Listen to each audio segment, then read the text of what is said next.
नमस्कार किसान भाइयों, स्वागत है आपका कृषि को समर्पित एकमात्र कार्यक्रम कृषि दर्शन के आज के अंक में। किसान भाइयों, जैसा कि हम सभी जानते हैं कि हमारे किसान भाइयों को अपने खेतों से अगली फसल लेने से पूर्व भूमि परीक्षण करवा लेना चाहिए। इससे जो फायदे होते हैं वो आप सभी को पता है, लेकिन फिर भी हम ये बताना चाहेंगे कि जहां एक और भूमि परीक्षण से हमारे खेतों में उपलब्ध उर्वरक जो होते हैं या फिर जो कहना चाहिए मौजूद तत्व है उनकी कमी या अधिकता का पता चलता है, या फिर आने वाले समय में उर्वरक प्रबंधन किस प्रकार से किया जाए ये भी हम जान सकते हैं। तो चलिए आज के अंक में हम जानते हैं कि मृदा परीक्षण से उर्वरक प्रबंधन किस प्रकार से किया जाए। इसी विषय की जानकारी देने के लिए आज हमारे स्टूडियो में उपस्थित हैं हमारे साथ एक विशेष अतिथि जो कि हैं डॉक्टर प्रवीण सोलंकी। ये मृदा वैज्ञानिक है कृषि विज्ञान केंद्र गोविंद नगर होशंगाबाद से। नमस्कार सर, बहुत बहुत स्वागत है आपका हमारे स्टूडियो में। सबसे पहले डॉक्टर साहब, आप हमारे किसान भाइयों को ये बताइए कि मृदा परीक्षण का महत्व क्या है। जी किसान भाइयों, मृदा परीक्षण का फसल उत्पादन में बहुत महत्व है। जैसा कि आप सभी जानते हैं, मृदा आधार होता है और यही हमारी फसल उत्पादन को निर्धारित करता है कि कितना उत्पादन होगा, क्योंकि मिट्टी परीक्षण से आपको यह पता चलेगा कि आपकी मिट्टी में कौन कौन से पोषक तत्व उपलब्ध हैं और आप आगामी जो फसल लगाना चाहते हैं उसकी क्या क्या आवश्यकता है। इस आवश्यकता और उपलब्धता इन दोनों के बीच में जो समावेश किया जाएगा वो मिट्टी परीक्षण के आधार पर किया जाएगा। जो पोषक तत्व कम उपलब्ध है उन्हीं को हम पहले देंगे ताकि फसल उत्पादन की जो मुख्य आवश्यकता है वो पौधे को मिल जाए और उत्पादन पे अच्छा प्रभाव पड़े। क्योंकि अगर जो कमी है वो हमने नहीं दिया और जो अनावश्यक दे दिया तो लागत पे भी अधिक प्रभाव पड़ेगा और उत्पादन पे विपरीत प्रभाव पड़ेगा। इसलिए हम आवश्यकता और उपलब्धता का समावेश मिट्टी परीक्षण के आधार पर करेंगे और उन पोषक तत्वों को पहले प्रदान करेंगे जो अति आवश्यक है।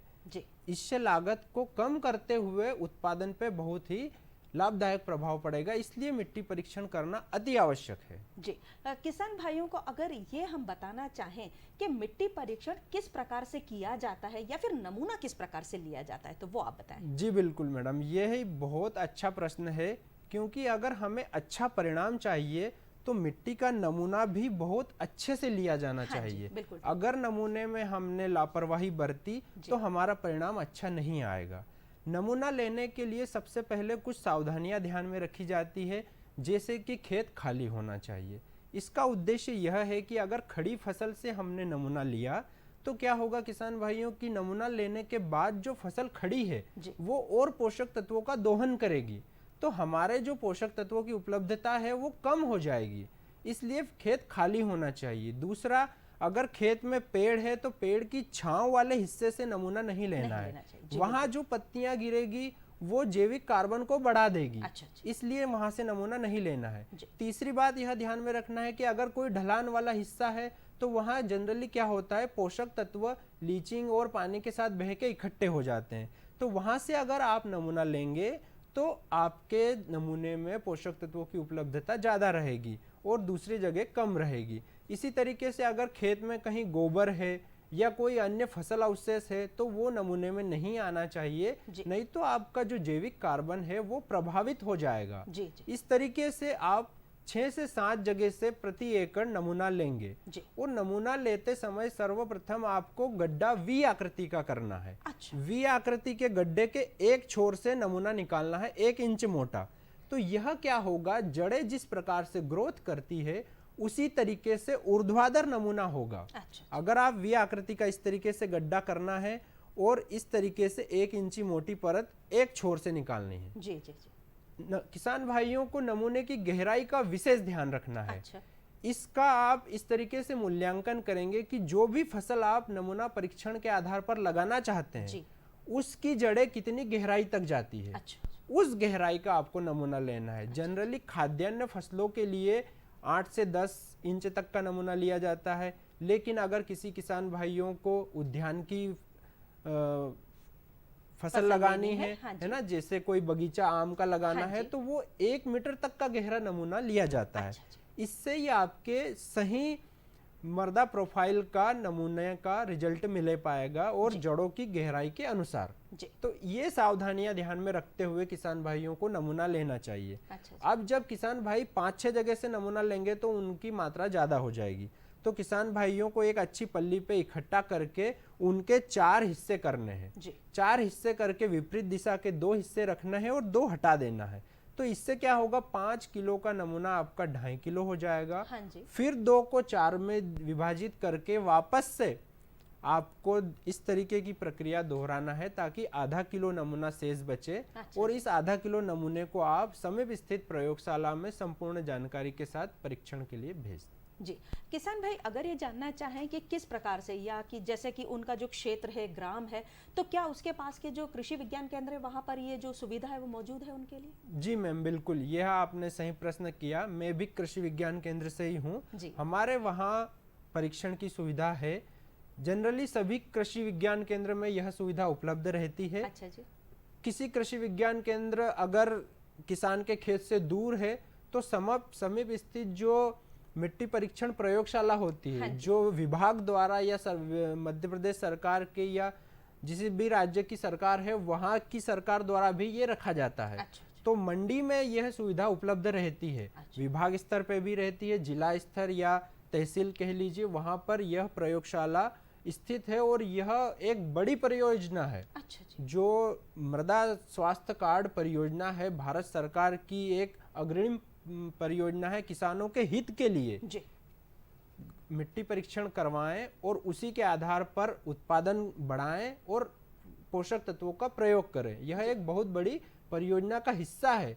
किसान भाइयों को इसका लाभ बिल्कुल लेना चाहिए। मिट्टी परीक्षण करवा के लागत को कम करते हुए अधिक उत्पादन प्राप्त करना चाहिए। जी, किसान भाई अगर ये जानना चाहें कि कौन कौन से उर्वरक तत्व हमारे खेतों के लिए जरूरी है, आने वाली फसल के लिए जरूरी है, तो उनके विषय में अगर जानकारी देना चाहिए। बिल्कुल मैडम, पोषक तत्व फसल उत्पादन के लिए अति आवश्यक होते हैं। लेकिन कौन से पोषक तत्व आवश्यक होते हैं? जी बिल्कुल। जो पौधे की उपापचय की क्रिया में आवश्यक हो, पौधे की जीवन प्रक्रिया उसके बिना संभव न हो पाती हो, या फिर उस पोषक तत्व के द्वारा जो कार्य किया जाता है वो कार्य किसी अन्य पोषक तत्व द्वारा नहीं किया जा सकता है। इन सिद्धांतों को ध्यान में रखते हुए एक वैज्ञानिक ने यह कहा है कि ये पोषक तत्व है। तो इस तरीके से कुल 17 पोषक तत्व आवश्यक होते हैं जो हमें रासायनिक या फिर जैविक खाद के माध्यम से प्रयोग करना चाहिए और देना चाहिए ताकि फसलों की अच्छी उत्पादक हो। उसमें nitrogen, potassium, calcium, magnesium, sulphur, कुछ सूक्ष्म पोषक तत्व जो बहुत ही कम मात्रा में आवश्यक होते हैं, लेकिन आवश्यक होते हैं। जैसा मैंने कहा कि अगर वो नहीं रहेंगे तो पौधे की किसी न किसी क्रिया को वो पूरा नहीं हो पाएगी वह क्रिया। तो इस तरीके से सूक्ष्म पोषक तत्व जिंक, बोरान, निकिल, क्लोरीन एवं सल्फर होते हैं। इस तरीके से 17 पोषक तत्व आवश्यक होते हैं फसल उत्पादन के लिए। जी, जो कहा जाता है समन्वित पोषक तत्व, तो समन्वित पोषक तत्व प्रबंधन क्या है? इस विषय में अगर आप हमारे किसान भाइयों को बताएंगे तो उन्हें बहुत जानकारी मिलेगी। जी मैडम, ये बहुत ही आधुनिक विषय का क्वेश्चन है, क्योंकि क्या होता है किसान भाइयों को ऐसा लगता है कि हम यूरिया, डीएपी और पोटाश डाल देंगे तो हमारे सभी पोषक तत्वों की पूर्ति हो जाएगी। लेकिन ऐसा नहीं है किसान भाइयों। समन्वित पोषक तत्व प्रबंधन का मतलब यह होता है कि रासायनिक और जैविक, मतलब जैविक संसाधनों से भी पोषक तत्वों की पूर्ति करना चाहिए। और करना ही पड़ेगा, क्योंकि जो रासायनिक उर्वरक होते हैं, डीएपी, पोटाश और ये सब बहुत ही सूक्ष्म प्रभाव वाले होते हैं। आपको अपने उत्पादन और कृषि की उर्वरता, मिट्टी की उर्वरता को समान रूप से बनाए रखना है, लगातार उत्पादन अच्छा प्राप्त करना है। तो जैविक सोर्स से भी आपको पोषक तत्वों की उपलब्धता बढ़ानी पड़ेगी। गोबर की खाद डालनी पड़ेगी, नरवाई का उचित प्रबंधन करना पड़ेगा, धान की फसल में एजोला डालना पड़ेगा, जिससे नाइट्रोजन तो मिलेगा ही एजोला धान की फसल को। लेकिन जब ये एजोला खेत में जाके जैविक कार्बन के रूप में अगली फसल को मिलेगा तो खेत की उर्वरता बहुत अच्छी होगी। और उसकी भुरभुरापन, उसकी जल धारण क्षमता, उसमें जो जीव जाएंगे गोबर के साथ, वो जीवों का एंजाइम, उनकी लार ग्रंथि से निकले हुए तत्व अन्य पोषक तत्वों की उपलब्धता बढ़ाते हैं और मृदा की उर्वरता को लंबे समय तक उत्पादनता में वृद्धि करते हैं। तो किसान भाइयों, सर मैं आपको रोकना चाहूंगी क्योंकि समय हो चला एक छोटे से ब्रेक का। तो किसान भाइयों, हमारी चर्चा जारी रहेगी, लेकिन अभी रुकते हैं एक छोटे से ब्रेक के लिए।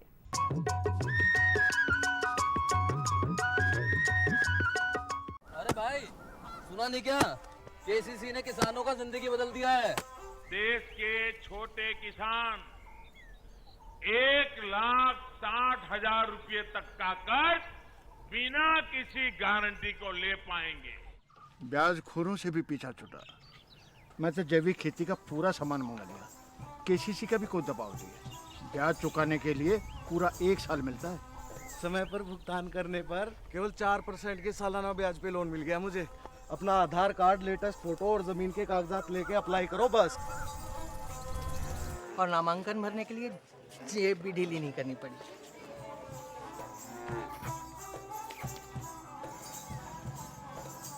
चाचा, उधार चुकाने के 24 घंटे के बाद उतने ही पैसे वापस निकाल सकते हैं।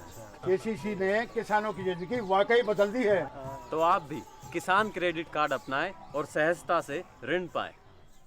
अरे सुन तो। मुझे क्या सुनाना चाहते हो? जो सुनाओ मेरी सौतन को। किसको? अरे वही तुम्हारा मोबाइल फोन जिससे सुबह शाम दिन रात चिपके रहते थे और कहते थे किसान कॉल सेंटर से बातें हो रही हैं। अच्छा, ये बात है। हाँ, क्यों? क्या हुआ? अब बात नहीं होती क्या? अब तो झट से बात हो जाती है। संबंधी समस्याओं का अपनी भाषा में तुरंत हल पाने के लिए पूरे भारत में किसी भी फोन से हेल्पलाइन नंबर पर संपर्क करें। किसानों का दोस्त किसान कॉल सेंटर।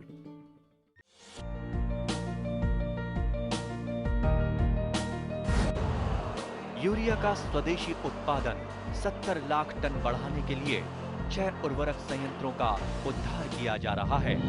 FCIL के गोरखपुर, सिंदरी, तलचर और रामागुंडम संयंत्र, HFCL की बरौनी इकाई और BVFCL की नामरू फोर्थ। सोने पर सुहागा ये है कि देश में अब बनेगा सिर्फ नीम लेपित यूरिया, क्योंकि इससे होगा किसानों का फायदा ही फायदा।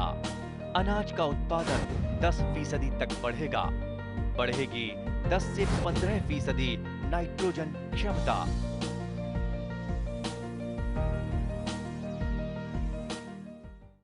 किसान भाइयों, हमारी चर्चा जारी है और आज की चर्चा में हम जानकारी प्राप्त कर रहे हैं अपने विशेषज्ञ से कि मृदा परीक्षण किस प्रकार से किया जाए और यह हमारे लिए किस तरह लाभदायक है। सर, हम चर्चा जारी रखेंगे और किसान भाइयों की जहां तक मैं समझती हूँ कहीं कहीं पर कभी कहना चाहिए अज्ञानतावश या कभी मजबूरी या फिर कहना चाहिए कि थोड़ी सी उनको सुविधा दिखती है कि नरवाई जला देते हैं। तो नरवाई का जो हमारे भूमि परीक्षण है इस पर क्या प्रभाव पड़ता है? नहीं जलाएं तो क्या फायदा है और जलाएं तो क्या नुकसान है? मैडम, ये इस समय बहुत ही बर्निंग टॉपिक है क्योंकि अभी गेहूं की कटाई होने वाली है। गेहूं की कटाई के बाद जनरली किसान क्या करते हैं, मूंग की फसल लगाते हैं ग्रीष्मकालीन। उन्हें समय बहुत कम मिलता है। इससे क्या होता है, किसान भाई ये सोचते हैं कि हम नरवाई को जला दें ताकि जल्दी से मूंग की फसल लग जाए, लेकिन उसके बहुत ही दुष्परिणाम होते हैं।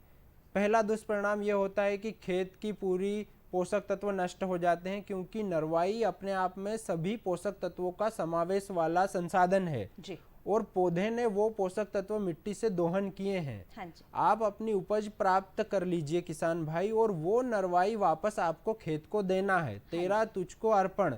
अगर आपने वो पोषक तत्व जला दिए तो आपके पूरे पोषक तत्व मिट्टी से खत्म हो गए।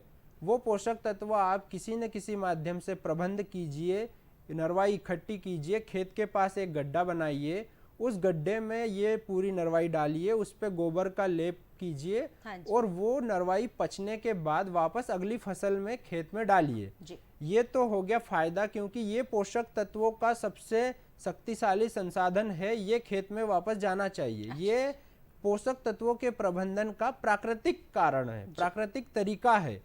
आप रासायनिक उर्वरकों का प्रयोग कीजिए, लेकिन ये ही नरवाई वापस जाना चाहिए। अब अगर नरवाई जलाने के दुष्परिणाम की बात करें जो बहुत ही भयानक है, पहला दुष्परिणाम है आपकी मिट्टी पक जाती है, जिससे आपकी मिट्टी की जल धारण क्षमता बिल्कुल खत्म हो जाती है। जैसे मटका पकाते हैं ना, कुम्हार मटका पकाता है और पानी फिर नीचे निकलना बंद हो जाता है। इसी तरीके से नरवाई जलाने से मिट्टी की जलधारण क्षमता बिल्कुल शून्य हो जाती है। दूसरा, जितने भी सूक्ष्म लाभदायक जीव है मिट्टी में वो सभी मर जाते हैं, क्योंकि तापमान 80 से 100 डिग्री सेल्सियस पे चले जाता है।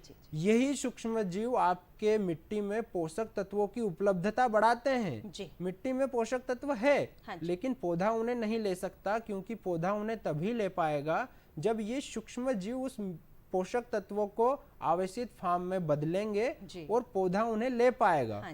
तीसरा मुख्य नुकसान है मिट्टी का कि मिट्टी पूरी मर सी जाती है। मिट्टी एक जीवित है, क्योंकि उसमें बहुत सारे सूक्ष्म जीव है, लाभदायक जीव है।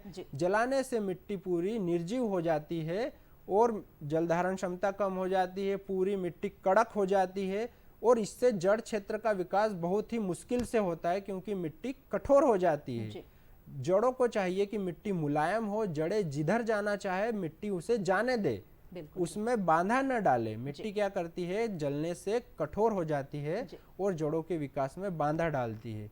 तो किसान भाइयों से मेरी यही विनती है कि नरवाई बिल्कुल न जलाए। नरवाई खेत की जान होती है, वो पोषक तत्व वापस मिट्टी में जाना चाहिए, क्योंकि वो पोषक तत्व मिट्टी से लिए हैं, तो नरवाई वापस मिट्टी में जाना चाहिए। अपने पूर्वजों का प्राकृतिक तरीका अपनाना चाहिए किसान भाइयों को, कि मिट्टी जितना भी फसल अवशेष रहता था, पशु खाते थे, फसलों का सारा अवशेष वापस मिट्टी में जाता था, गोबर के रूप में जाता था। तो वो प्राकृतिक तरीका हमें दोबारा अपनाना पड़ेगा। डॉक्टर साहब, चलते चलते एक प्रश्न आपसे जानना चाहूंगी कि जो कहा जाता है सॉइल हेल्थ कार्ड या मृदा जो स्वास्थ्य कार्ड है, वो क्या है और उसको कैसे बनवाएं किसान भाई? जी मैडम, ये बहुत ही अच्छा प्रश्न है। भारत सरकार की ये बहुत बड़ी योजना है मृदा स्वास्थ्य कार्ड। माननीय प्रधानमंत्री जी ने इससे स्वस्थ धरा खेत हरा के स्लोगन से शुरुआत किया था 2015 में। तब से लेके यह योजना बहुत ही वृहद लेवल पे चल रही है। इस योजना में किसान भाइयों को बिल्कुल लाभ लेना चाहिए।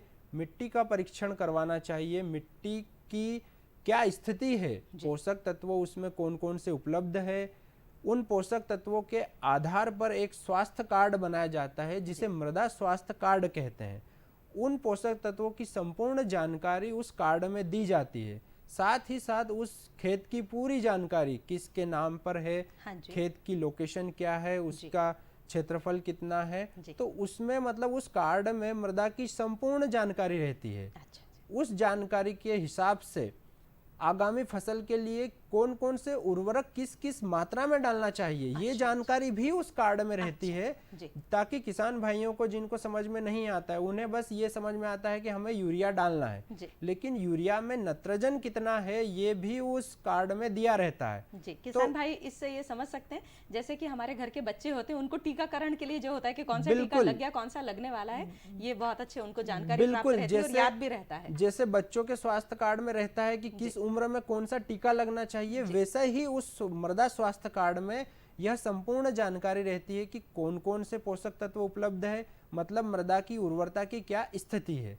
और जो फसल किसान लगाना चाहता है उसको अगर लगाएगा तो इस मृदा में उपलब्ध पोषक तत्वों के अनुसार कौन कौन से पोषक तत्व उसे अतिरिक्त रूप से देना पड़ेंगे, चाहे वो उर्वरक के माध्यम से देंगे या चाहे गोबर की खाद से देंगे, तो इसकी भी कितनी मात्रा डालना है ये भी उस कार्ड में दिया रहता है।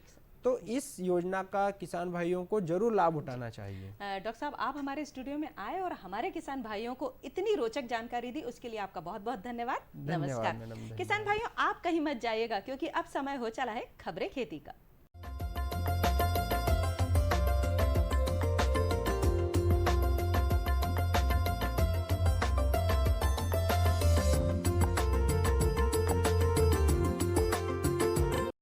नमस्कार किसान भाइयों, खबरें खेती की में आप सभी का स्वागत है।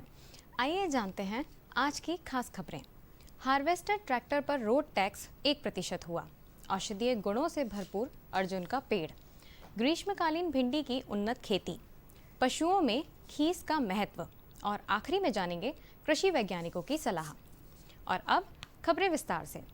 हार्वेस्टर ट्रैक्टर पर रोड टैक्स 1% हुआ। मध्य प्रदेश में अब हार्वेस्टर और ट्रैक्टर खरीदने पर किसान को केवल 1% मोटरयान शुल्क ही देना होगा। यह निर्णय मध्य प्रदेश कैबिनेट बैठक में लिया गया। पूर्व में इन कृषि यंत्रों पर 6% टैक्स लगता था। नई व्यवस्था 2 साल तक लागू रहेगी। इससे किसानों को अधिकतम 2.5 लाख रुपए तक की राहत मिलेगी। पूर्व में भी सरकार ने इस तरह की छूट दी थी, जो मई 2020 में समाप्त हो गई थी। तब से ही इन यंत्रों के विक्रेता, विशेष रूप से हार्वेस्टर विक्रेता, सरकार से इस छूट को फिर से लागू करने की मांग कर रहे थे। गेहूं कटाई के समय सरकार द्वारा लिए गए इस निर्णय से किसानों को भारी राहत मिलेगी। कैबिनेट से यह भी निर्णय लिया गया है कि प्राथमिक कृषि साख सहकारी समितियों के माध्यम से किसानों को 0% ब्याज दर पर अल्पावधि ऋण देने की व्यवस्था वर्ष 2020-21 में भी जारी रखी जाएगी। अब औषधीय गुणों से भरपूर अर्जुन के बारे में जानते हैं। वर्तमान समय में प्राकृतिक इलाज की तरफ भी लोगों का झुकाव अधिक हो रहा है, जिसके कारण औषधीय गुणों वाले पेड़ पौधों की खेती भी लाभ की खेती साबित होने लगी है। सामान्यतः माना जाता है कि छोटी शाख या फिर जड़ी बूटियों में ज़्यादा से ज़्यादा औषधीय गुण मौजूद होते हैं, जबकि ऐसा नहीं है। मध्यम आकार के पेड़ और बड़े बड़े वृक्षों में भी कई तरह के औषधीय गुण पाए जाते हैं। यहाँ तक कि इन वृक्षों के जड़, तना, पत्ते, फूल, फल में भी कई तरह के अलग अलग औषधीय गुण होते हैं। ऐसे ही मध्यम आकार का औषधीय गुणों से भरपूर होता है अर्जुन का पेड़। आमतौर पर यह पेड़ जंगलों में पाया जाता है। इस पेड़ को धारियों युक्त फलों की वजह से आसानी से पहचाना जा सकता है। जब इसका फल कच्चा होता है तब हरा होता है और पकने के बाद यह भूरे लाल रंग का हो जाता है। इसका वानस्पतिक नाम टर्मिनेलिया अर्जुना है। इसे औषधीय महत्व के लिए जाना जाता है। इस पेड़ की छाल और फल का उपयोग ज़्यादा होता है। अर्जुन की छाल में अनेक प्रकार के रासायनिक तत्व होते हैं। जानकारों का मानना है कि 3 से 6 ग्राम अर्जुन की छाल के चूर्ण को गुड़, शहद या दूध के साथ रोजाना 2 से 3 बार लिया जाए तो इससे दिल के मरीजों को काफ़ी आराम मिलता है। इसके अलावा अर्जुन की छाल के चूर्ण को चाय के साथ उबालकर पीने से उच्च रक्तचाप यानी कि हाई ब्लड प्रेशर भी सामान्य रहता है। ग्रीष्मकालीन भिंडी की उन्नत खेती। गर्मियों में भिंडी लगाकर किसान भाई अधिक लाभ कमा सकते हैं। भिंडी की उन्नतशील किस्में अच्छी फसल के लिए लगाना अत्यंत आवश्यक है। कुछ महत्वपूर्ण किस्में पूसा सावनी, पूसा मखमली, पार्किस लॉन्ग ग्रीन, परभनी क्रांति, पंजाब पद्मनी, अर्का अभय, अर्का अनामिका इत्यादि हैं। गर्मी की फसल के लिए 18 से 20 किलोग्राम बीज प्रति हेक्टेयर उपयुक्त रहता है। और अब जानते हैं पशुओं में खीस का महत्व। नवजात पशुओं को खीस पिलाने से रोग प्रतिरोधक क्षमता बढ़ती है। सामान्य दूध की अपेक्षा खीस में लगभग 4 से 5 गुना प्रोटीन और 10 गुना विटामिन पाया जाता है एवं इसमें अन्य महत्वपूर्ण पदार्थ जैसे कि कॉपर, लोहा, मैग्नीशियम और मैग्नीज भी पाया जाता है। यह हल्के जुलाब का कार्य करता है जो नवजात बछड़े बछड़ियों की आंतों से गंदे मल को बाहर निकालने में मदद करता है। मुंह के अंदर 2 उंगलियां डालें और उनको जीभ पर रखें, जो बछड़े बछियों को दूध पीना आरंभ करने में मदद करेगी। 2 महीने तक बछड़ों बछियों को संपूर्ण दूध प्रतिस्थापक देना चाहिए। और अब आखिरी में जानते हैं कृषि वैज्ञानिकों की सलाह। जायद में उड़द मूंग की बोनी करें और नदी किनारे तरबूज खरबूज की बोनी करना अच्छा रहता है। सब्जी फसलों में किसान कीटों की रोकथाम करें। खेत में खड़ी फसल में दीमक एवं चूहों का नियंत्रण करें। हरे चारे के लिए लोबिया, मक्का, ज्वार की बोनी करें और पशुपालक पशुओं को समय समय पर टीका लगवाएं। तो किसान भाइयों, हम उम्मीद करते हैं कि ये जानकारियाँ आपके लिए लाभप्रद साबित होंगी। इसी के साथ हमें दीजिए आज्ञा। नमस्कार।